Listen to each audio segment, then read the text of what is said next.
gente, vocês não têm noção o que aconteceu. O improvável, aliás, aquilo que eu jamais imaginava que pudesse acontecer, mas algo muito positivo mesmo. Acontece que depois do primeiro vídeo que foi liberado na quinta-feira, falando sobre a minha autobiografia, Memória de um Sobrevivente, uma editora muito famosa, muito conhecida no Brasil, entrou em contato, não sei como conseguir meu Instagram. Deve ter procurado, difícil não é, né? Entrou em contato comigo pelo Instagram, me fazendo uma oferta irrecusável. Só que eles pedem exclusividade para produzir, para editar, para, na verdade, fazer toda a produção da minha autobiografia. E pelo fato de pedirem exclusividade, eles não querem nem que eu poste mais vídeos aqui no meu canal. Ou seja, exclusividade total da minha autobiografia. Aí eu peguei e comecei falei para eles, olha, já estava com todo um projeto preparado, há mais de 10 anos atrás, desde que eu saí do hospital, quando fui... eu expliquei detalhadamente, né? O que aconteceu, qual era o meu sonho. Mas aí aumentaram a oferta ainda, depois que eu revidei, pedindo total exclusividade e aumentaram a oferta ainda. E é uma oferta realmente irrecusável. Então eu sugiro que, antes que eu tome uma decisão diferente da que eu comentei desde o início do vídeo, de aceitar a proposta e parar de publicar a minha autobiografia aqui no YouTube, devido a pedido de exclusividade da editora, eu sugiro que você desça agora ao botão inscrever-se, inscreva-se no canal, ative o sininho de notificações e assim você não perderá absolutamente nenhum dos capítulos da minha autobiografia audiovisual. Até porque, caso eu decline da minha decisão de continuar postando, aliás, de aceitar, ou melhor, não aceitar a oferta da editora, eu vou continuar, lógico, produzindo, postando e liberando os vídeos de todos os capítulos da minha autobiografia aqui no meu canal no YouTube, lógico, né? Eu recuso a oferta da editora e continuo realizando o meu sonho de mais de 10 anos atrás. E lógico, e vou continuar postando, fazendo todo o meu trabalho como já comecei na quinta-feira passada. Mas antes que isso aconteça, inscreva-se no canal, ative o sininho de notificações e hoje você vai acompanhar o terceiro vídeo da minha autobiografia. Audiovisual, ficando comigo até o final do vídeo, ok? Depois da perda da minha grande amiga Magda, relatado, assunto que eu relatei no vídeo da sexta-feira de ontem, e com a minha evolução, meu crescimento, o crescimento natural do bairro onde eu morava, foram chegando novos moradores. Lógico que o dia a dia foi mudando, tudo foi mudando, não é? Então acabaram chegando novas pessoas ao bairro e lógico, eu precisava me ambientalizar e fazer novas amizades. Bem, acontece que exatamente como eu já relatei, eu morava numa esquina onde a frente da casa dava para uma rua Coronel Pacheco, lá em Torres, no Rio Grande do Sul, e a lateral da casa dava para a rua Leonardo Truda. A lateral da casa era bem onde tinha uma janela, o quarto dos meus pais tinha uma janela para frente, o quarto e a sala, aliás, a porta da sala, era bem de frente para Coronel Pacheco. Uma das janelas do quarto dos meus pais, bem na frente da Coronel Pacheco. E na lateral, oposta, havia uma outra janela do quarto dos meus pais, que dava exatamente para a rua Leonardo Truda. E o terreno ele era exatamente dessa forma. Havia uma casa como uma varanda, que nós chamamos de varanda, né? A casa é pintada de verde, abertura, portas, janelas de branco, no sentido horizontal. A casa era assim, né? Como uma extensa varanda, não, porque não era tão grande assim, né? Eram 2 quartos, a sala ao meio, dividido por cortinas de tecido. E mais na parte de trás ficava a cozinha. E bem atrás um pátio, que deveria e não tinha, por isso que eu falei que casa de ferreiro, espeto de pau. Embora meu pai tenha sido um excelente marceneiro, meus irmãos mais velhos foram direcionados à construção civil, eu não tinha um banheiro em casa. Era apenas uma casinha, uma patente. Mas tinha um terreno bom, relativamente bom em termos de tamanho. Eu não lembro exatamente as medidas, mas era bom. Tanto que havia aliás, ao lado da casa, tinha o armazém que foi construído, tirado lá depois que construímos a casa nova, digamos assim. Foi construído também o armazém que eu relatei no vídeo da sexta-feira. E ao lado do armazém, entre a casa e o armazém, logo ao lado, existia o cabeleireiro, que eu cortei o cabelo por muitos anos, também relatado no vídeo da sexta-feira. E atrás do salão lá de cabeleireiro, existia um canavial, e tudo era cercado por cerca de madeira, todo o terreno. Todas as 2 laterais, menos a frente, lógico, que ficava bem em frente à rua Coronel Pacheco.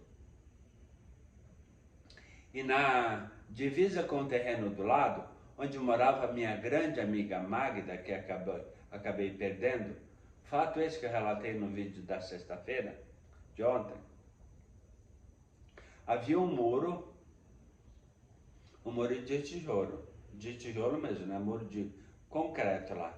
E um corredorzinho que dividia a nossa casa da casa da Magda. Então era o nosso terreno, a casa onde eu morava, um corredorzinho entre as 2 casas e a casa da Magda, que futuramente acabou virando um mercadinho também. E como era numa esquina, na esquina da frente, apenas dividido com a rua Coronel Pacheco, também tinha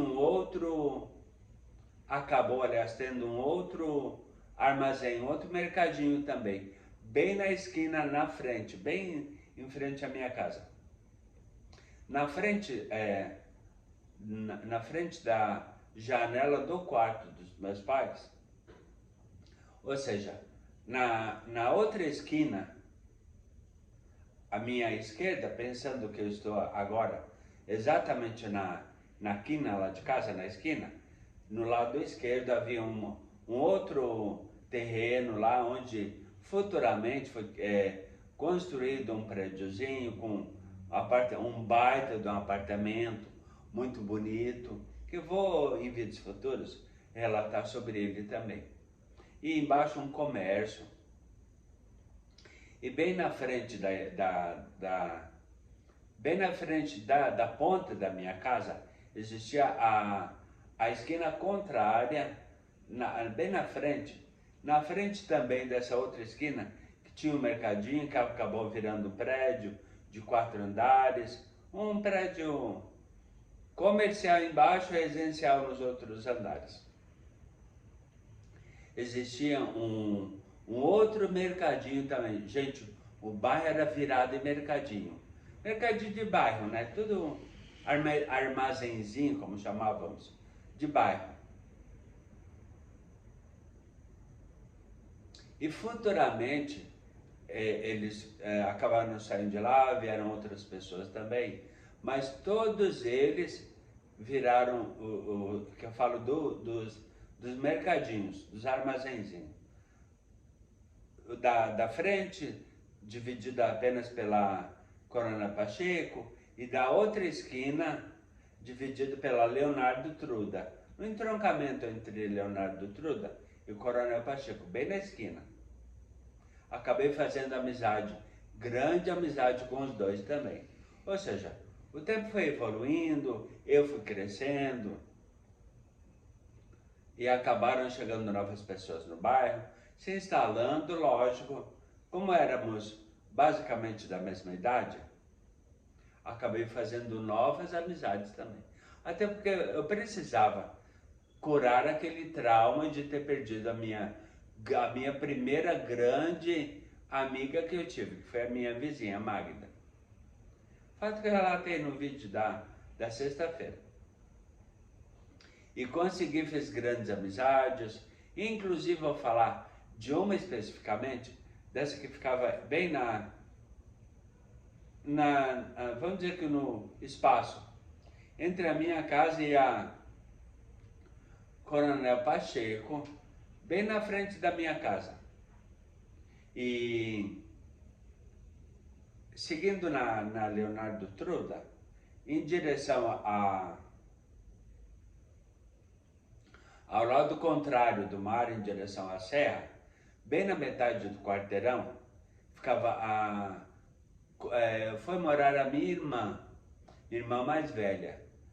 Eu vou comentar dela também um outro em vídeos futuros. E na metade do caminho, entre a minha casa e a minha irmã, acabei também fazendo amizade com uma outra menina, que faz anos que eu não tenho notícia. Só que essa minha amiga da esquina, cujo a distância era apenas a Coronel Pacheco, ela falou que encontrou com essa amiga, que foi amiga nossa, fomos amigos em comum dessa menina. Bom, que hoje, pelo que eu sei, já casou, tem filhos e tudo mais, mas é mais ou menos sempre na média da mesma idade. Bom, acontece que acabei tendo uma perda pessoal, ou melhor dizendo, uma perda corporal. No caminho num dia muito frio, não esqueça, era inverno, e lá em Torres, normalmente tem a temperatura anual, ela é uma temperatura alta. A média de temperatura anual lá, ela é basicamente alta. É a melhor temperatura, tida como a melhor temperatura, que tem a melhor variação ao longo do ano inteiro, em todas as estações. Ou seja, inverno não é tão rigoroso, nem tão não é frio demais, é sempre muito amena a temperatura da cidade. Mas durante o inverno muito frio, na época, eu estava indo para a escola, porque eu ia sozinho, né? Lancheira lá no ombro, cruzando o peito, minha pastinha, nem lembro como que era exatamente. Era lancheira, acho que uma pasta de papelão, caderno dentro, ia para a escola estadual que eu estudava, chamada na época, apelidada carinhosamente como Coleginho, que a diretora da escola era esposa do do cabeleireiro que eu relatei, inclusive, no vídeo de ontem, da sexta-feira. Aí eu estava indo para a escola, de casa para a escola, era tipo meio quarteirão. Não era longe, né? Dava para ir caminhando, tudo tranquilo. Na época eu acho que eu tinha o quê? Entre 10 e 11 anos, não lembro mesmo. Eu acho que eu devia estar na terceira série, porque eu entrei, como já relatei, entrei tarde na escola, com 8 anos de idade. 8 anos que eu fiz a primeira série. Porque na época não tinha jardim, entrava sempre direto na primeira série do ensino fundamental. Então, num dos dias do inverno que eu venho relatando, eu acabei tropeçando numa pedra chamada de pedra-ferro. É uma pedra cheia de bico, uma pedra escura, muito dura, normalmente pontiaguda, várias quinas muito pontiagudas, e acabei quebrando a minha unha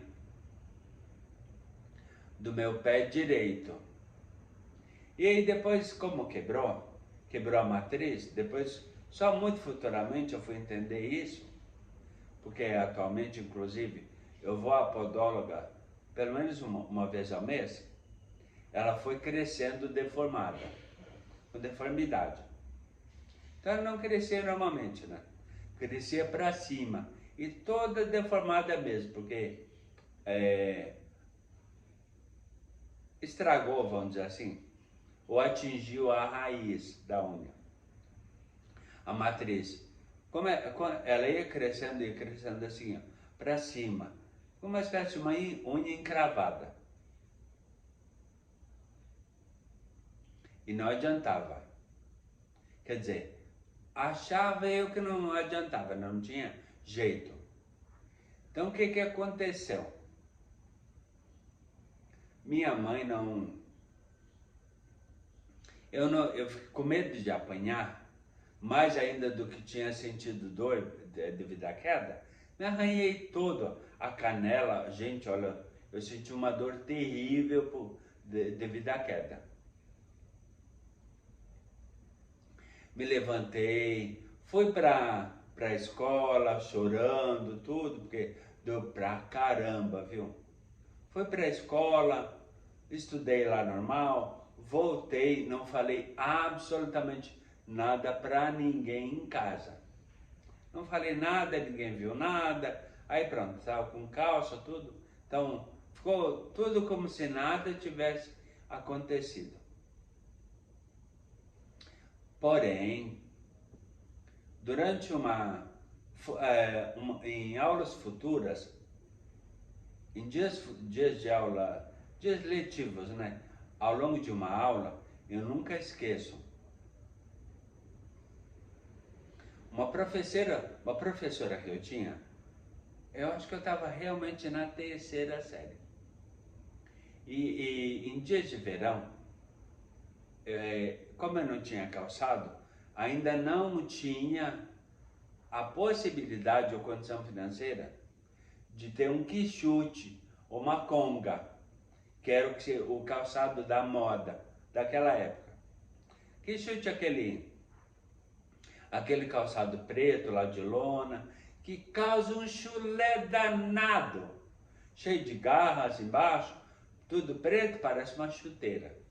Quem é da minha época sabe do que eu estou falando. Ou então a conga, que é aquela espécie de uma sapatilha, um calçadinho de jeans, azulzinho escuro, azul marinho, com o solado branco, toda a volta do solado branco, inclusive a parte da sola mesmo, a parte de baixo, toda branca. Todo mundo que é da minha idade, quem um dia não usou um quichute ou uma conga, e acabou adquirindo um chulé, filho da mãe, porque os dois tinham essa mesma característica. Acho que devido ao calçado ser fechado, não tinha ventilação nenhuma, não lembro. Então eu ia para a escola de chinelo de dedo, normal, ia chinelo, né? Às vezes ia de calça quando estava mais frio, às vezes ia de bermuda e camiseta, ia de chinelo de dedo. E ao longo de uma aula, uma professora que eu era literalmente apaixonado por ela, nunca esqueço, Lilian, terceira série.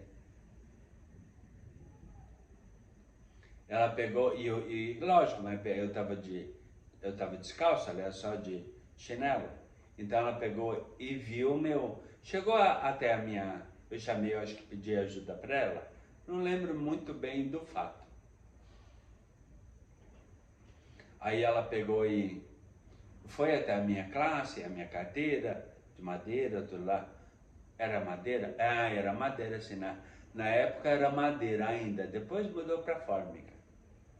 Era uma carteirinha, tipo uma mesinha, aí tinha uma prateleira, entre a parte de cima e a prateleira, tinha uma parte onde se colocava material escolar, dividido, né? Tipo um sanduíche. E o recheio era material escolar. Aí daqui a pouco eu pedi uma ajuda para ela e a professora Lilian foi até a minha classe para me ajudar, a tirar minha dúvida que eu tinha pedido para ela. E daí de repente ela pega e olha pro meu dedo. E vai, gente, eu tô escutando agora ela aqui no meu ouvido. E vai, que horror! Foi a primeira vez que eu escutei a palavra horror. E vai, que horror! Coisa feia! O que aconteceu? Aí eu peguei e expliquei para ela o que tinha acontecido. Ai, gente, por que tu não falou nada pra gente? De repente nós podíamos te ajudar. Por que não falou nada lá na tua casa? Expliquei, né? Ah, eu tinha medo de apanhar, professora. Mais do que eu tinha sentido dor pela queda. Mas Evaí, ela gostava muito de mim. Eu sentia. Na verdade, a recíproca era verdadeira. Eu gostava muito, sempre gostei muito dela. Acho que foi a melhor professora primária que eu tive. Professora Lilian. Terceira série. Nunca esqueço, mas nunca esqueço. Ela era linda, linda, linda. Na verdade, eu acho que estava... Sabe aquela coisa do aluno se apaixonar literalmente? Porque eu já estava numa idade de pré-adolescente, pré-adolescência. Então, sabe aquela história do aluno se apaixonar pela professora? Acho que estava acontecendo isso. Acho que estava pintando isso.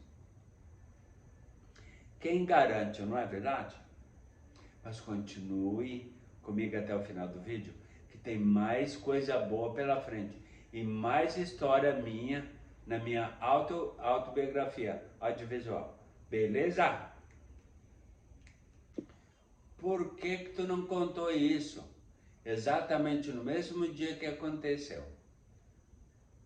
Foi isso que eu fiz. E dito e feito, como a professora Lilian havia pedido, cheguei em casa no mesmo dia, vindo da escola, e falei para o meu pai. Foi então que eu já estava com medo que acontecesse o que realmente aconteceu. Gente, levei uma surra, uma tunda, como se chama no sul. Levei uma surra de cinta, a primeira grande surra que eu levei na minha infância. Mas apanhei tanto, tanto, tanto. Meu pai me batia com força, mas com força mesmo, muita força. E eu, lógico, né, como era muito apegado, como já comentei, com a minha mãe, fui lá reclamar com ela. Mãe, pai tá me batendo, pai tá me batendo. Aquela coisa de criança reclamar, normalmente para a mãe, né? O pai, normalmente, às vezes é muito mais severo que a mãe, não é? Então corre o caçulinha lá, o Evinha, corre lá para os braços da mãe, reclamando da surra que estava levando de cinta. E uma baita de uma surra, viu? Mas hoje em dias de hoje não se faz mais isso, não é? Mas estamos falando de épocas de mais de 50 anos atrás, não é verdade? E o pior ainda, eu fiquei, eu acho que mais traumatizado, era por estar apanhando na pré-adolescência. Eu tinha, acho que 12 para 13 anos, se não me engano, não lembro. Mais ou menos isso. Aí, lógico, me reclusei. Não queria saber, depois disso tudo, não queria saber de mais ninguém. Não queria saber de ir para a rua com vergonha dos coleguinhas, dos novos amigos que eu havia feito das esquinas, que eu havia comentado anteriormente. Não queria mais vê-los, não queria mais conversar com ele. Queria só ficar em casa e estudar, era o máximo que eu fazia. Mas amanhã vai ter mais informação e mais notícia legal da minha autobiografia audiovisual. Beleza? Até amanhã, beijo no coração. Tchau!